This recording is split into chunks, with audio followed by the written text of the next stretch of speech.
Hey everyone, it's Mad Scientist Anthony Bowman here. I'll turn it over to spooky narrator Anthony in just a sec, but real quick, I just wanted to say Happy Halloween, everybody. Obviously, we're very excited for spooky season, so we've got a little bonus episode coming on Halloween for you all. We usually like to let you know what we're covering in advance so you can prepare, but I think you all will be fine with this one, so be on the lookout for that. October 31st. Okay, take it away, Spooky Piano Man. The hosts feel it would be a little unkind to present this podcast without just a word of friendly warning. We are about to unfold the story of Frankenstein, a man of science who sought to create a man after his own image without reckoning upon God. It is one of the strangest tales ever told. It deals with the two great mysteries of creation, life and death. I think it will thrill you. It may shock you. It might even horrify you. So if any of you feel that you do not care to subject your nerves to such a strain, now's your chance to. Well, we've warned you.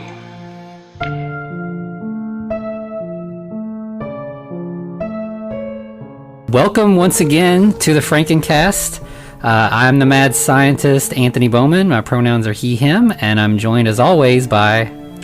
the wraith of the child of the spouse of Eric Velazquez. My pronouns are also he, him. All right, so this week we're doing Frankenstein Meets the Wolfman, which begins the sort of monster rally period of the Universal monster movies, where, as the title indicates, Frankenstein meets the Wolfman. Yeah, I mean, I was kind of wondering, exactly what kind of movie, what is this movie? Because it seemed more like the Wolfman than Frankenstein meeting the Wolfman. But it does happen, of course. Yeah, it almost feels like, so this is, the fifth Frankenstein movie and the second Wolfman movie. It almost feels like they are using Frankenstein's, cultural cachet to elevate the Wolfman. So that's exactly what it is. Yeah, it's definitely more of a Wolfman movie, but Frankenstein is at the beginning of the title because they want to get that Frankenstein buzz going. Exactly. This would be the second Wolfman movie, as you mentioned. The first one happened in 1941. This one happened in 1943. And I know the Wolfman is you said that's your favorite of the Universal monsters, right? Well, or among your not favorites? Necessarily. So I am a big fan of lycanthropes and werewolves in general. Now, don't get me wrong. I do enjoy the Wolfman, but I prefer more of the American Werewolves in London style. Yeah, as far as werewolves go, I want them to look more wolf than man.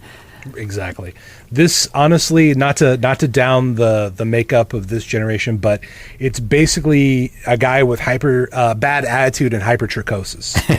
Yeah. So, I mean, that's what that seems like is going on there. So since we're, obviously focusing on the Frankenstein movies here, we have not watched the Wolfman, the original Wolfman, for this recording. But I fit, just as a quick little rundown in case people aren't familiar with it, basically you've got Lon Chaney plays Larry Talbot. He gets bitten by a werewolf and then, takes on the werewolf curse, as is common with werewolf stories. There's a lot of, in that, again, we talked about this before, but there's a lot of Romani people. They use the word gypsy a lot in these movies. And he spends the first movie either trying to cure himself or die because he's now immortal and is a killing machine and does not want to be that. And that's pretty much this movie continues that plot. Basically, he's just trying some new methods at finding a way to die. Yeah, this definitely takes place 4 years after the initial events of the first Wolfman movie. And of course, we have a returning cast. We have Lionel Atwell, aka Lionel Atwill, in the credits, if you haven't noticed, who will be the mayor. Bela Lugosi will be playing a very special part, one that he hasn't played, but one that he's interacted with quite regularly. And Lon Chaney reprising his role as Larry Talbot, but in this case, he will not be the monster as he was in the last movie. Yes. So, of course, since it's a Wolfman movie, it opens on full moon, pan down to graveyard. So then you got your Frankenstein connection, and you have two guys who approach the Talbot crypt and break in. But these aren't, our resurrection men that we're used to seeing. These are just your run-of-the-mill thieves. They just want some, whatever kind of jewelry or anything that people were buried with. They're interested in, getting their hands on that stuff. But turns out that, they end up waking up the presumed dead Larry Talbot. Right, and they're expecting a pile of bones, even though he's only been gone for 4 years. But what they find is a bunch of wolf's bane in that casket, or the crypt. Yeah, and a fairly healthy-looking dude. He's asleep. Looks like he's sleeping. Yeah. And so as soon as they see the wolfsbane, you get the Wolfman poem that you get in all the Wolfman movies. Even a man who's pure at heart and says his prayers by night may become a wolf when the wolfbane blooms and the moon is full and bright. How awesome is that? It's so good. Like, whoever came up with that was like, yeah, we're gonna, like, they were just like, this is gonna be in every wolf movie now. Like, we can't do better than this. It's so good. Right. We're just gonna keep that going. But of course, what happens when the full moon strikes the face of Larry Talbot? We see his hand move again. That's how you know when somebody that you thought was dead is not dead. Is the hand moves. Yeah, the hand gives it away every time, right? Yeah. And in this case, the hand moves and grabs onto the thief, and the other one runs away. But one of them is not so lucky and becomes a midnight snack for the Wolfman. Yeah, he's been asleep for 4 years. He's a little hungry, right? Yeah. But of course, immediately after that, a policeman finds someone laying in the middle of the street. He comes over, takes a look at him, and why, this is the body from earlier. But he seems to be just a little bit more lively. Yeah, and pretty much right from there it cuts, and he wakes up in a hospital, and you just got Larry Talbot in a hospital bed with his head bandaged up. And there's a doctor and a cop, and they're both very curious about how he ended up in the state he's in. Yeah, that would be Inspector Owens and Dr. Mannering. Yes. That come in. And yeah, so he tells them, of course, that he's not exactly sure just yet. He doesn't know how he came to be in Cardiff. Yeah, and so he gives them his name, and immediately the inspector goes and calls his hometown and Landwelly. Finds out that Larry Talbot's been dead for 4 years. Can't possibly be him. And so this movie is kind of a reverse of stuff in the Frankenstein movies, where it seems like authority figures are in on the supernatural stuff. They know what's going on, and then you have like our sort of like protagonist, like Dr. Frankenstein, who is denying left and right that this is going on. Mm-hmm. And in this case, you've got Larry Talbot, who's like, I am a werewolf. Please listen to me. I wake up in the middle of the night and turn into a wolf and kill people. Somebody help me. And the cops are like, this guy's clearly crazy, which is more what you would expect in like a real, in real life. If you went to the police and said, I'm a werewolf, they would be like, here's a crazy person. Right, and of course the doctor also just immediately is like, okay, well, clearly, you have a mental condition. You think you're a werewolf, so that means you're lycanthrope, which is the clinical term, I believe, at the time. I'm not so sure about nowadays, for people who believe they are wolves or werewolves.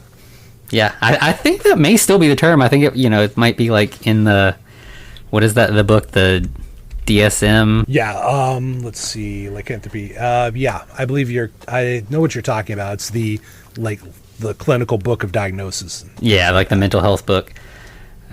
But yeah, so he, tells people what's going on. They don't listen, and they leave. And then, laying in bed, he transforms. And the transformation things is a big part of the werewolf movies. Like, starting from Wolfman, going, like you said, American Werewolf in London, like that one's famously, incredible. But that compared to this, this is not quite so astounding. it works. I mean, like you do see a man turn into a wolf, but because of the limitations of what they're doing, it's not very believable because he has to sit perfectly still, which and it's literally just shots of them putting the makeup on, taking a break, filming it for a few moments, then going back and putting on more of the makeup. Yeah. So, whereas in an American Werewolf in London, you have a guy who is in agony as his body changes, and, he feels the pain as his bones stretch and the fur erupts from his skin and the claws come out. Here you just have, like, a perfectly chill dude just growing fur out of his face. But that's also the difference in technology between 40 years. Oh, absolutely, right? Yeah. Yeah, I mean, that's, these movies are special effects movies, and for the time and what they were capable of, I mean, it's, it was unprecedented. I'm sure it blew people's minds. Definitely. Yeah, so as you said, we had those transitional makeup shots, slowly turning into the Wolfman. Then, after that, our Wolfman bounds out into the night and begins his murder spree. He does a little bit of, like, parkour, leaps over a couple things, and then attacks a police officer. Yeah, he leaps onto a stack of some boxes. Yeah. And then just hops right off into the corner, and then he attacks the police officer. I mean, honestly, I'm sure, well, obviously parkour probably wasn't a big thing there. I'm sure that there was some practitioners, maybe not exactly to the level that we are at today. But I think, for a nice little jumping stunt, that's not too bad. Yeah. And the scene is short, though. I mean, he makes his jump, kills the police officer, and then you pretty much cut to him waking up in the morning, all disheveled, laying sideways across the bed with his bandages missing. Yeah, the window's open, and Dr. Mannering comes in and notices that's what's going on. He's not sure exactly how Mr. Talbot opened that window, but he's pretty sure that it was him that did it. Yeah, and again, Talbot is like, I am a werewolf. That's why I was able to escape. I went out last night and I killed some people. I am a murderer. And right. The inspector's like, they're there. It'll be okay. Exactly. They do make some weird mental gymnastics here in a bit, but it is so interesting that he's like, no, I remember doing all of these things. I wasn't in control, but I absolutely 100% did them. And like you said, they were just kind of pandering to him like, okay, all right, you go ahead and rest yourself, Mr. Talbot. Yeah. And so then, of course, the inspector, to kind of try to get to the bottom of this whole situation, he travels to the Talbot crypt and indeed does find that it's empty. But there is a dead body nearby, but it's not Talbot. Right. Was it Mr. Freddie Jolly, I believe is what they called him? I didn't catch it. Yeah, it's a thief, but that's a great name. Exactly. Right? I hope so. I caught Freddie. I couldn't make out the rest. Couldn't find the other information. So yeah, they find him. His throat's ripped out. So it looks like he was attacked by an animal. And then you get people that are like, that sounds like the animal attacks that happened 4 years ago. Right. Yeah, the ones that Mr. John Talbot put down, or Sir John Talbot put down. But, he was wrong. He accidentally killed his son instead of that beast. And, nobody is putting together the connection that, like, Larry Talbot died 4 years ago. The animal attacks were 4 years ago. Now here's Larry Talbot again, and now here are the animal attacks again. Yeah, it's like they're connected or something, right?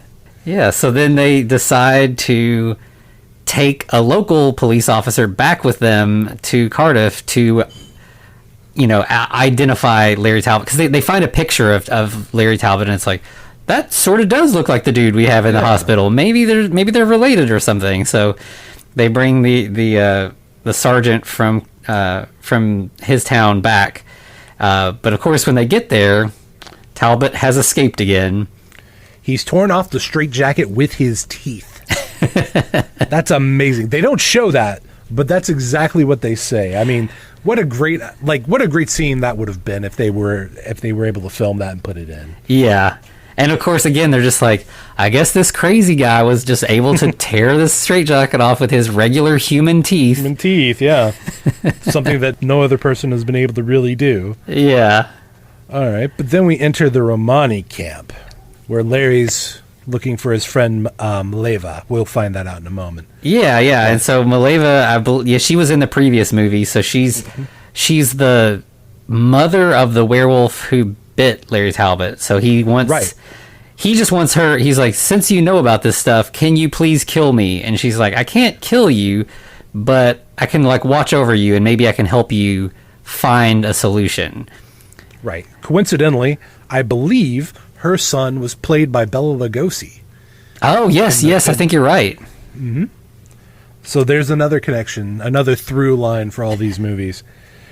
Yeah, Universal was definitely working with like a stock cast at this time. Oh, 100%. But where are they going, Anthony? Where they? She knows a man who might be able to help, who knows the secrets of life and death. And that man, of course, is Dr. Frankenstein. So they take a wagon and head to the town of Frankenstein. Well, actually, it's Visaria. Yeah. So I was trying to figure out if Visaria was the town or if that's like the name of the country. Like, is Visaria supposed to be like Transylvania? I'm not sure, right. But I think it's the town in this case because, dun dun dun, it's the town that Ludwig Frankenstein lived in. Okay, gotcha. So yeah, of course, so they're not going to Frankenstein because they're going to, because Ludwig had left. Mm-hmm. So yes, they go and... Can we take one little backtrack real quick? I do want to bring this up. In the scenes that they show, it is specifically on a wagon. Now, I don't know how much everyone knows about geography, but the town of Llanwelly and Cardiff are specifically in England. I'm assuming Visaria is in Europe proper, or continental Europe. So, where was the boat? Yeah. There's no evidence of a boat happening. But I guess it's just to be assumed. Okay. But yes, they are in the town. They go to this tavern. There is a tavern girl lighting the chandelier with a really cool looking, what are those called? They're not knock-up sticks. Anyway, it's a lantern lighter. Oh, okay. Yeah. And then, they meet this very mustachioed innkeeper who says that Frankenstein is dead, and he points to a ruined castle on the hill and says, like, he didn't die soon enough, and mentions that Frankenstein created the monster with black magic. Now, this guy is a jerk from the word go. Oh, yeah, he does not stop. He does not stop being awful. He is the worst. And so the black magic thing intrigued me. Like, I wondered, is it that this guy is ignorant to the science that Frankenstein is doing, and so thinks it's magic, or is this movie trying to pivot to be a little bit more supernatural since, the Wolfman is a more supernatural character?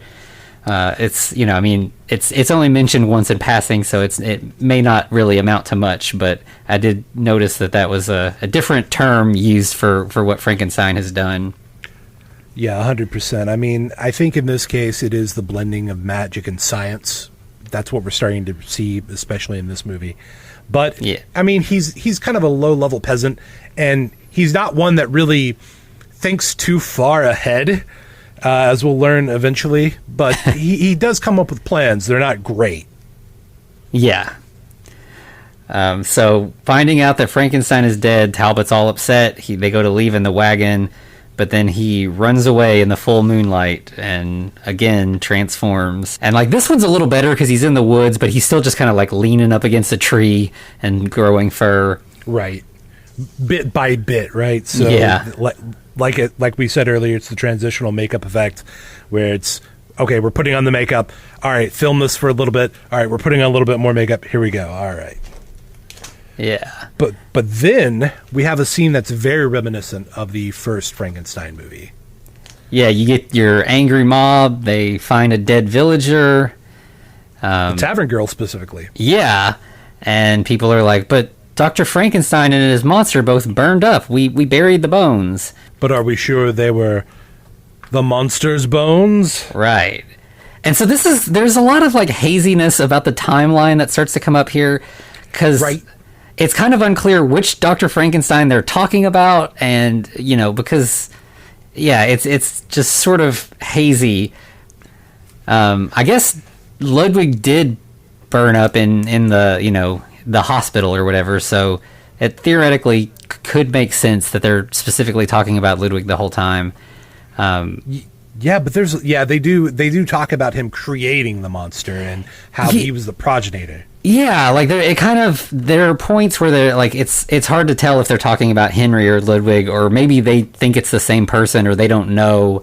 It's one of those things where it's like, is this writing that got a little sloppy, or are they writing characters who are ignorant? And it's depending on how you want to perceive the movie, I guess you can choose to decide which one of those is the case. Yeah, I mean, I wanna believe that it's just them writing ignorant characters, because later on, like a lot, and there's a character that's going to come up that was in the previous movie, and she's a through line, and she discusses how her father and grandfather were all part of this thing, with the grandfather creating the monster and her father continuing the legacy. Yeah. So I feel like the writers knew what was going on, or they just brought in a better writer later on. But we're gonna go with ignorant. They just wrote the peasants or the citizens as ignorant. Yeah. So while they're trying to decide if the creature was burned and buried, what could it be? And then you hear a wolf howl in the distance. So the mob knows it must be a wolf, and so they head off into the forest. Yep, we already have the villagers attacking already right out of the gate. Yeah, and they see the wolf man, so like it's not a secret. They see the wolf man, he runs, they shoot him, but he still gets away, and then he falls into a hole, which leads to like the under level of the ruins of the castle, but everything is frozen.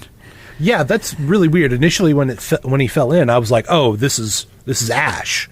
This must be all ash." But it's clear, no, this is snow, because it's melting on him. And then later, you do see a shot of the cave entrance with the icicles that are melting. So I'm like, that's weird. Yeah, there's no snow and ice out in the forest. There's just underground. Just underground. Yeah. Yeah, weird climate shifts. I don't know what to tell you, right? Yeah. So the mob ends up catching Mileva instead, and they're quickly like, you came into town with this stranger, and now there's a wolf attacking people. So they put things together way quicker than the police do. They're like, that dude is the werewolf, and you're responsible because you brought him here. So they've got her, they've sort of citizens arrested her. Right. And then you have Talbot waking up post-werewolf, just laying in the snow and ice, and he happens upon a solid block of ice with the creature frozen inside. Kind of makes me wonder, how did that happen? There's another movie here, I feel, because you don't go from everything burning down to frozen in ice under the castle. Yeah. I mean... But yeah, so he takes his rock and busts out. I'm assuming it was sugar glass. Like, I feel that that's the only safe way to do that. Yeah, probably so. So he busts out he busts through the ice. No water comes pouring in like you would think it would, but he does find the monster waiting behind this block of ice, and pretty much as soon as he breaks him out, the monster's fine again. Yeah, we don't have to go through the hole. We got to heal him and do the lightning and all that. He's just good. And it's Bela Lugosi this time. It is. And so the funny thing about this is, I read a little bit about this. So originally they cast Lugosi to be the creature in this one because they were going to continue the plot line of it being Igor's brain inside the creature's body. And like Lugosi had lines as the creature. He talked throughout the movie, and then they did like a test screening, and the audiences thought it was hilarious. Lugosi's accent, I guess, in the small dose at the end of the last movie, it worked. It was kind of sinister and stuff. But as the movie went on, it got kind of silly. So they ended up heavily re-editing the movie to take out all of the dialogue from the creature. There was too much Igor. Yeah, and they must have made a lot of cuts, because I was specifically watching it this time, like looking like maybe they, just cut out the dialogue and you can see the creature's mouth moving at points and stuff, but really no, like they must have like heavily edited out all the scenes where he talked and just have, just used moments when he's not speaking.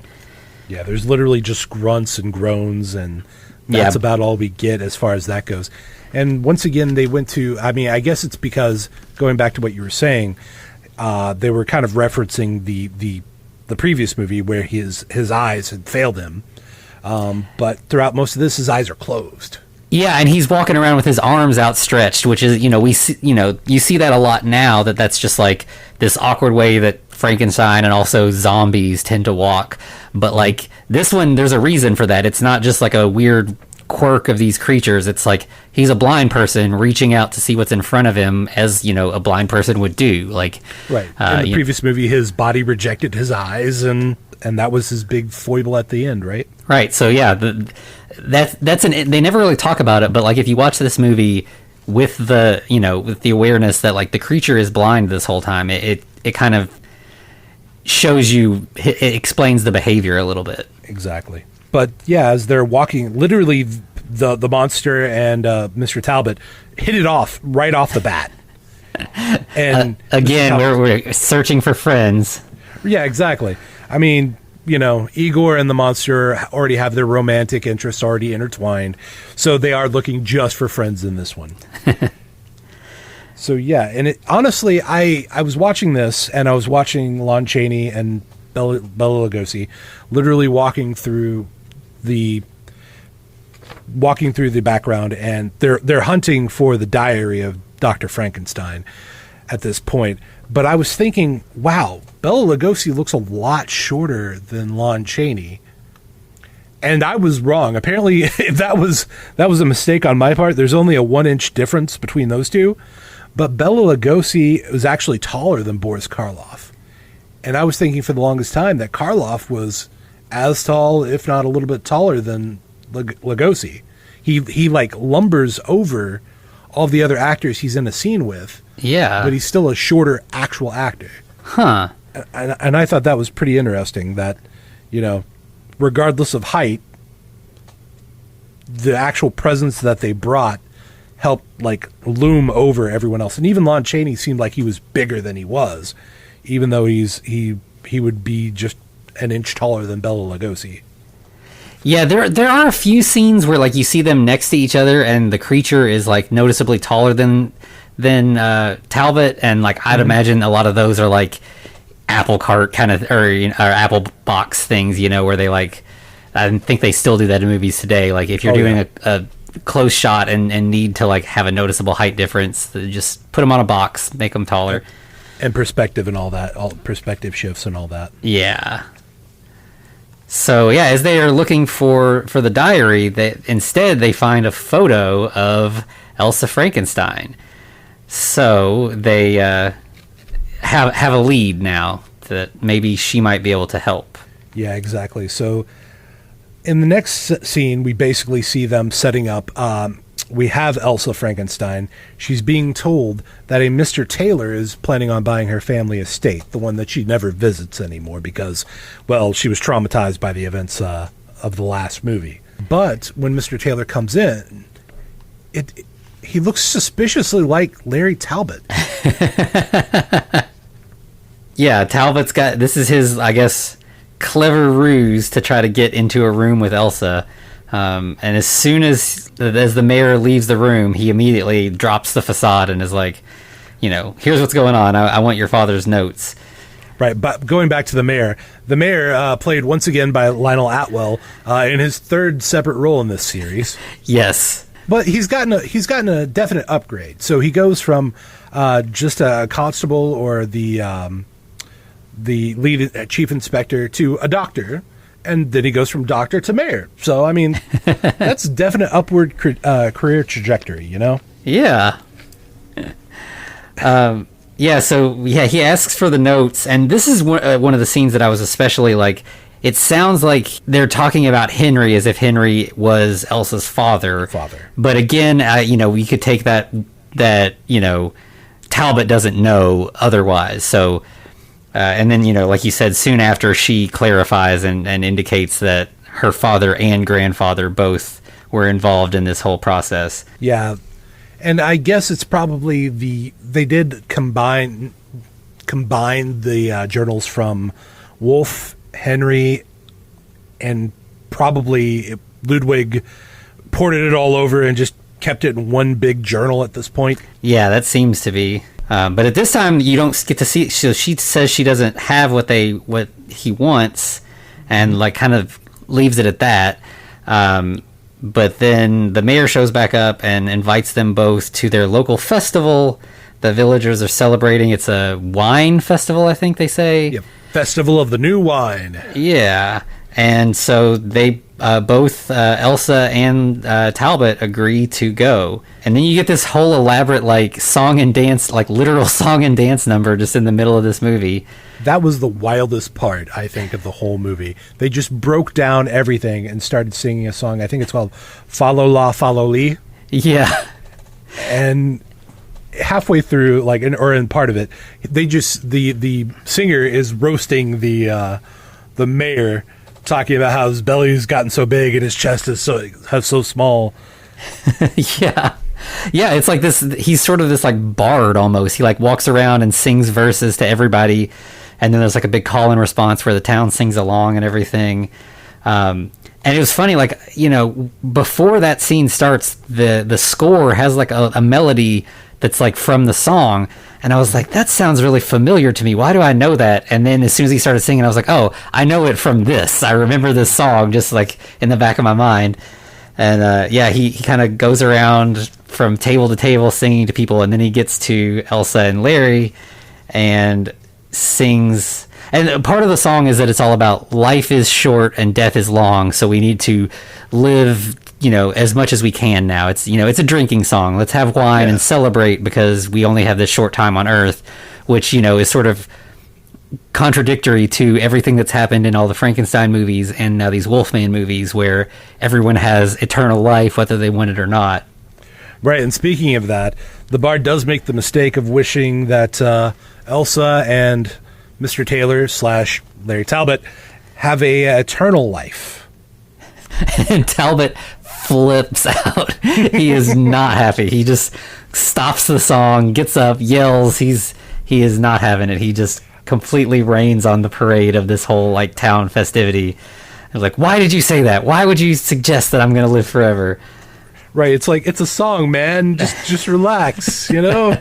Yeah. But then thankfully Dr. Mannering shows up, and you know, he tracked Larry down, and he's like, let's go back to the hospital. You know, I want to help you out.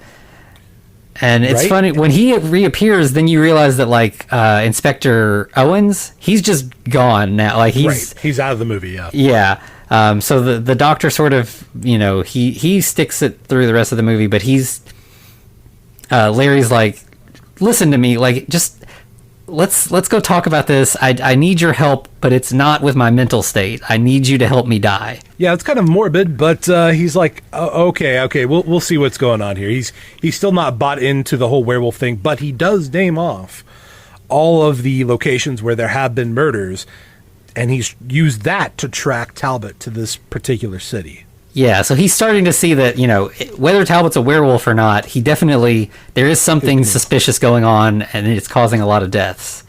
Yeah. So there's a little bit of a confrontation there. And then out of nowhere, the creature just strolls in. Right. He just like comes lumbering in blindly into the middle of this festival, knocking over tables. People are screaming, losing their minds. It's such a like wonderfully like generic monster moment, like, you know, running, people screaming. It's, you know, it's almost like a Godzilla moment, but, you know, with a smaller size monster. Yeah, and I feel like it's a callback to the last one where Igor broke out the monster from that little, or it may have even been one further. It was actually the movie before that, where Igor breaks the monster out of the little jailhouse scene. And they escape on a wagon. Yeah, so Talbot gets the monster in the wagon, and they escape. One more time. And this is a wagon that's full of wine barrels, and they're like pushing them off to try to like slow people down. It's a car chase kind of scene, but on an old wagon. It's so good. So then the villagers, they can't find Talbot and the creature, but they want to again try their citizen's arrest thing on Elsa. And again, the villagers, like, they've got it down. They're like, listen, so we know this doctor, Elsa Frankenstein, Mileva, Talbot, the creature, you guys are a gang. You showed up in our town. You're trying to murder people. Like, they're not exactly, they don't have it exactly nailed down, but they're pretty well figuring things out. And I do like how this basically causes them to become a little small family unit. Yeah. It forces Talbot, Mileva, Dr. Mannering, Elsa, and to a degree even the monster, to become this little makeshift little group. And I'm like, okay, this is kind of an Avengers moment, you know? Yeah. Yeah, so Elsa and Dr. Mannering, they're like, we've got we can get this taken care of. Don't worry, we're the two like normal people, we're not a monster, we're not a this suspicious, sinister old lady. I think they refer to her as a witch at one point even. But so we're the normals of the group. So just trust us, we'll get it straightened out. And Elsa wants Mannering to deconstruct the monster. Just tear him apart, whatever way you got to do it. And Mannering's like, okay. Yeah, so she definitely listened to, like, that. That was her father's plan for a moment. And so she's like, yeah, I think that would work. I don't know why he didn't stick to it, but we can do it this time. And now I've got a doctor who will help. But again, the creature just has this sort of, like, charismatic pull over doctors that they're like, yeah, well, I'll definitely kill this guy. And then they are like, I don't know. I kind of want to save him. Maybe we can make him better. Yeah. But yeah, the group goes back to the remains of Castle/Sanitarium Frankenstein. And the monster is not happy with all the new people. He's a little shy. So he grabs a big stick and threatens everyone who's not Larry that he's going to just brain them. But Larry calms down the monster. Yeah, and so again, you've got this where once he makes a friend, he does trust them, and so Larry's like, these people can help us. Like, let's see what their idea is, and we can take care of it. Then I think that's when they finally find Frankenstein's notes. And right, it's in a secret compartment. So earlier, Larry was looking in a secret compartment where the monster had guided him. But Elsa's like, no. There's a secret compartment. She flips a switch in the secret compartment, and they find the Book of Life and Death, which is the compiled notes of Henry and Wolf and Ludwig, I'm assuming. Yeah, so then like Talbot looks through the notes and he's like, yeah, there's all this great stuff about how to bring something back to life, but where's the death stuff? I need the death chapter. Where's that? Right. It's like the guy who was focused on eternal life wasn't really concerned with death too much, right? Yeah. And so yeah, Talbot's idea is like, maybe if you look at this life stuff and you go into like the we were talking about earlier, the reverse the polarity. Right, reverse the polarity. Maybe you can suck the life out of me, and that's his plan. And Mannering kind of seems like, okay, that might be something we could do. And he's like, they end up sort of wiring the neck bolts on the creature to this whole gizmo. They've got him like they're both strapped down to or no, that doesn't. So first, before they strap him down, the machines are intact. The machines are intact, and Mannering's like, "Yeah, I just got to replace a couple wires, and we're good." And so he ships in all this equipment, and the villagers are like, "Hey, yeah, what's up with all this equipment he's shipping in? I thought we were trying to kill off these things. Why do we need a bunch of medical stuff?" Right, Dr. Mannering's doing a very Dr. Frankenstein thing. And so, since people are skeptical, the innkeeper's like, well, you know what? There's a dam up above the Castle Frankenstein. I wonder what would happen if we blew that dam up. Yeah, we just got to rig it to blow, and all that water will just wash it away. And, of course, the mayor is one of the logical people in town, is like, yes, but it will also probably destroy us as well. That's an option. Yeah. Vazik is the tavern owner's name, by the way. Oh, God, yep. So then we go back up, and you've got you see a little bit more of the equipment in action, and now that we have established that there is a dam and a river, suddenly all of the equipment is very water powered instead of all the lightning, which I guess we never really turbine. Yeah, we never really saw the power source of Ludwig's home before, so maybe it was always water, we just never saw it. Mm-hmm. And then that's when Elsa starts talking about she wants to clean up the family image because her father and grandfather brought this curse upon the family name and all that. So that's where we finally kind of set in stone that at least Elsa knows her family timeline, that whether everybody else is confused or the writers are confused, Elsa knows what's up. Yeah, she's definitely... By the way, she has been one of the lone sane Frankensteins through this whole process. Yeah. She's like, no, this is all bad. Yeah, she is not swayed at all the way that all of the previous ones have been. Right.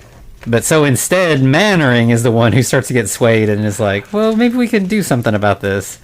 Yeah, I like how the plan is basically, all right, let's drain both of their energies, and then whenever he starts actually getting the machines to work, he's like, well, maybe not the monster, because, man, that monster is something.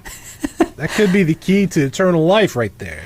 Yeah, and like he's not, previously it's all been like Frankenstein family members who are like, this is my legacy if I can get this working, but Mannering's just like, this is a really cool toy. I don't want to break it. Right.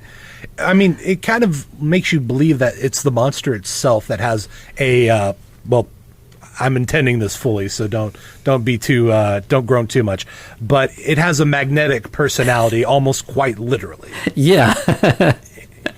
A positive charge, you might say. Yeah, exactly. I mean, it also seduced the previous doctor that was working with Frankenstein. Yeah. I mean, it was more Igor kind of pressuring him, but it was kind of the monster that was like keeping him going and actually enabled or gave him the strength or will to betray Dr. Frankenstein in the previous movie. So yeah. Yeah, so then we've got the Talbot and the creature side by side on matching slabs with wires running between them and into various science equipment. You got all the good, things with sparks and bright lights that are flashing and spinning and all that.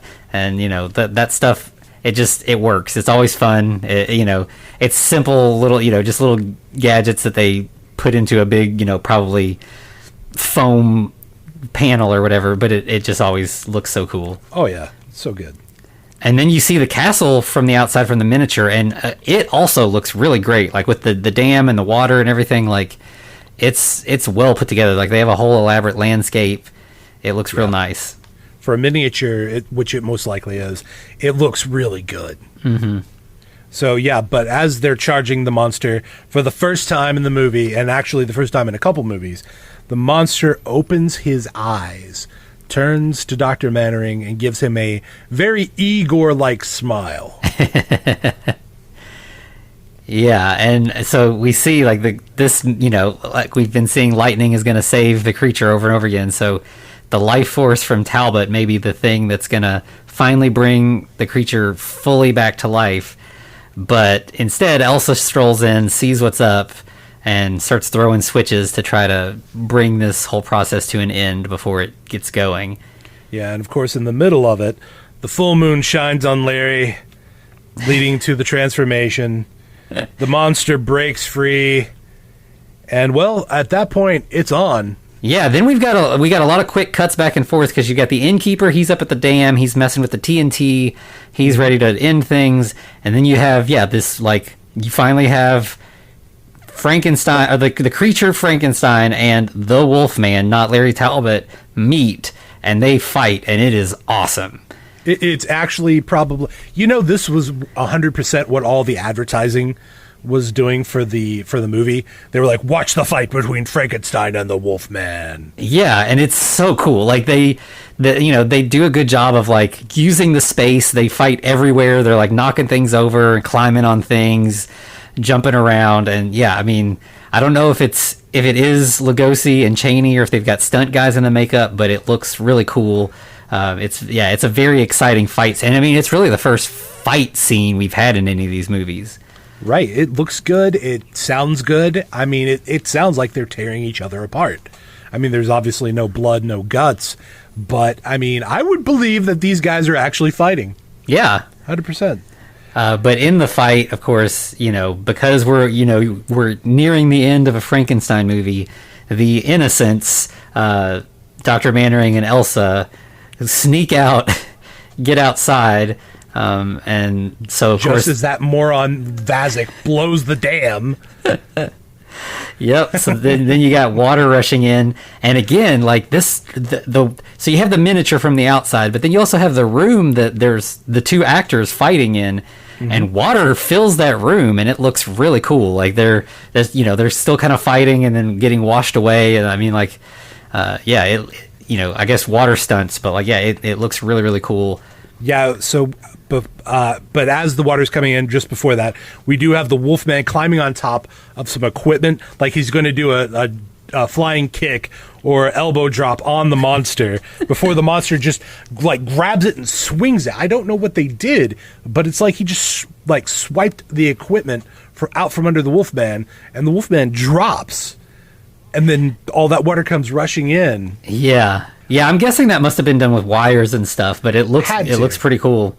It does. And of course, that's it. That's the end of the movie.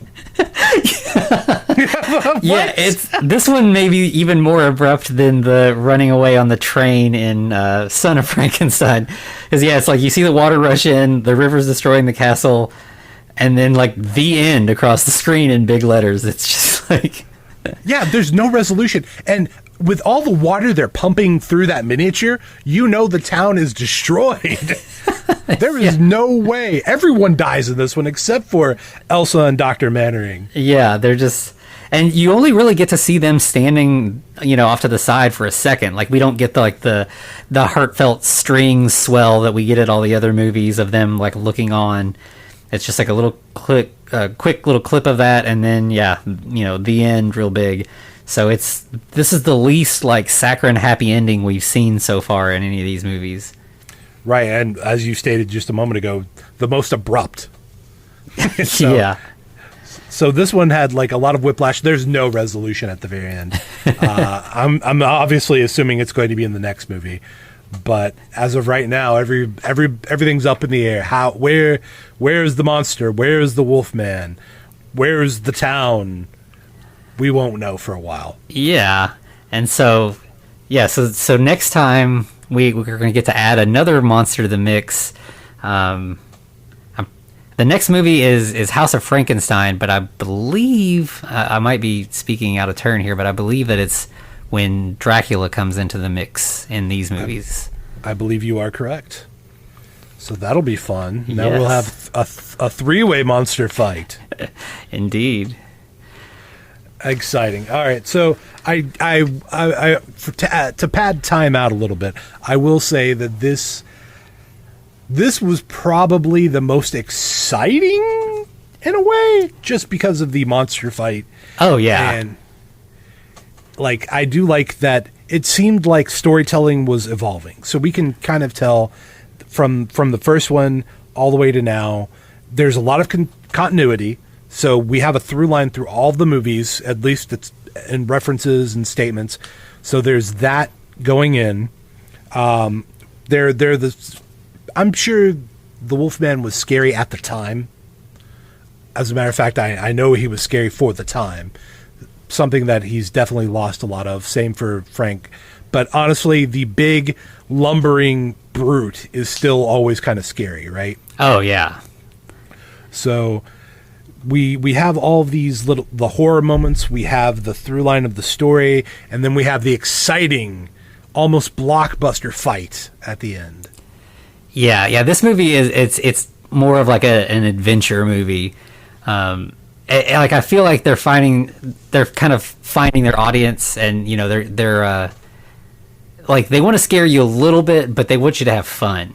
Right. So they're leaning a lot more into like the set pieces of like action and adventure. I mean, even like the song, like that's definitely like, let's just have a fun moment, there's not really, this isn't furthering the plot. It does have some sort of like narrative stuff with like the life is short but death is long, but it's more just a fun moment in the middle of the movie. It's a break where you don't have to be stressed or scared. You can just enjoy yourself. Yeah, and it's all entertaining. I mean, there's not a moment in this where you're like, oh, this is boring.